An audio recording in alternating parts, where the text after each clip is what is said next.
Hello, hello, Azala Foss here. Since their inception, witches have captured minds and sometimes even the hearts of mortals.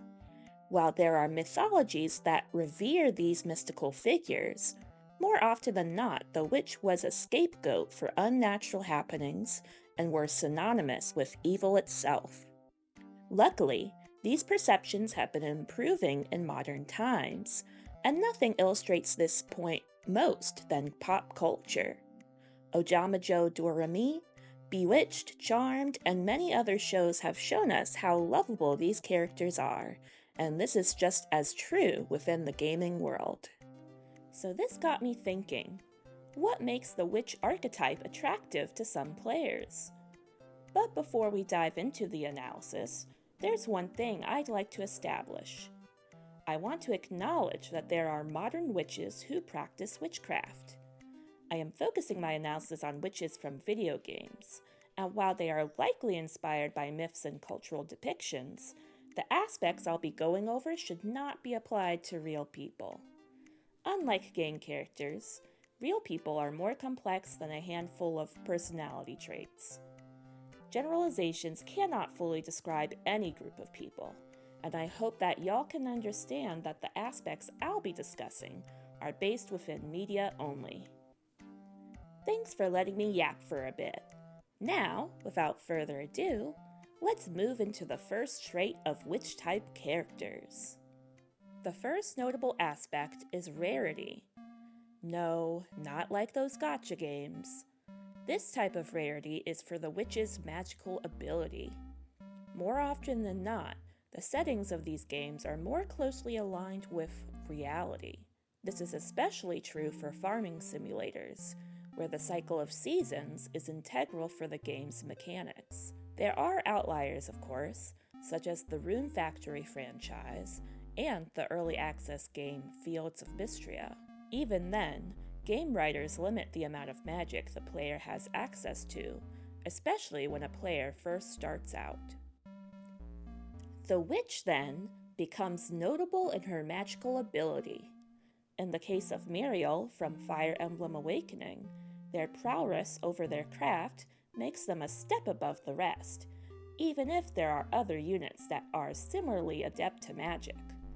Whether from admiration, envy, or even a mix of both, players can become interested in learning more about such characters. The second aspect of witches is their mischievousness. It makes sense. If you had the ability to use magic, who wouldn't want to play around with that power? This aspect does not need to be intentional either. Even the most cinnamon roll of witches can accidentally cause havoc, due to magic or otherwise.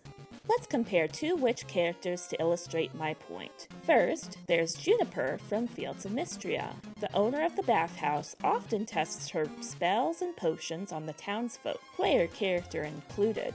As far as I've been able to witness currently in early access, Juniper has little remorse for how these potions may affect her subjects, and will more so be concerned with the results of her magic.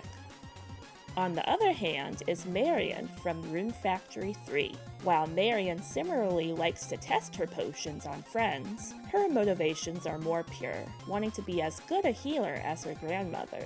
Unfortunately, due to the unpredictable nature of her magic, Marion's experiments tend to end poorly without her grandmother's support.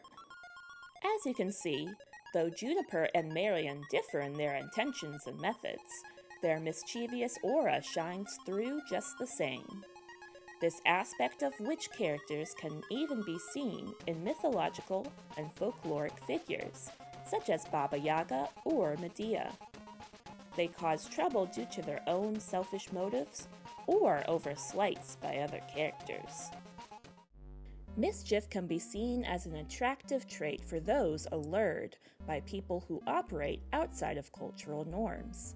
More often than not, society encourages cooperation, and to have someone who causes trouble for others, whether intentional or unintentional, can catch someone's interest.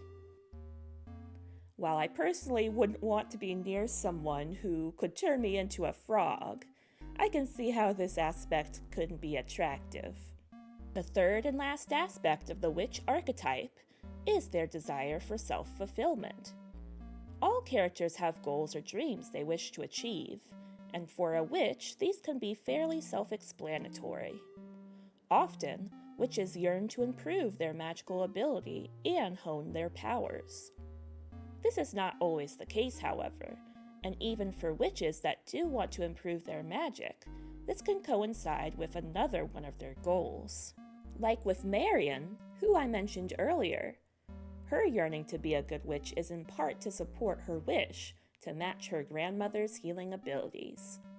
Witches, then, can become inspirational figures for people who have their own dreams they aspire to. It's hard work to try and achieve these goals, and the fact that those of the witch archetype often are self-motivated can inspire admiration in others. Unlike with my blacksmith's video, which you should check out if you haven't already, the witch archetype has a much broader range of variations and nuance. I think it just goes to show how much the cultural perception of witches has changed from past times.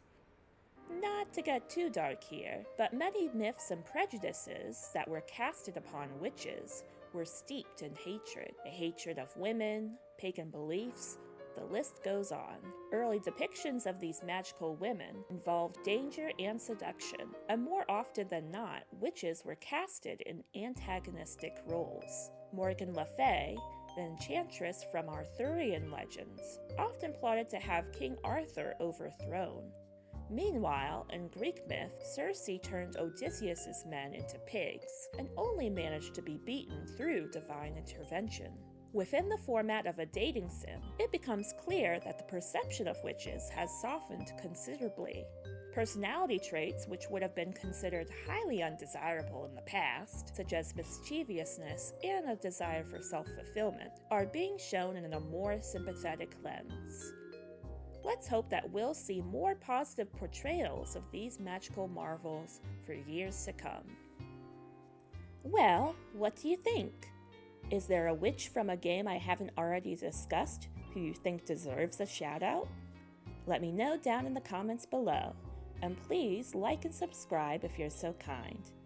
If y'all haven't taken a look at the other 2 spooky-themed videos from October, go ahead and take a watch.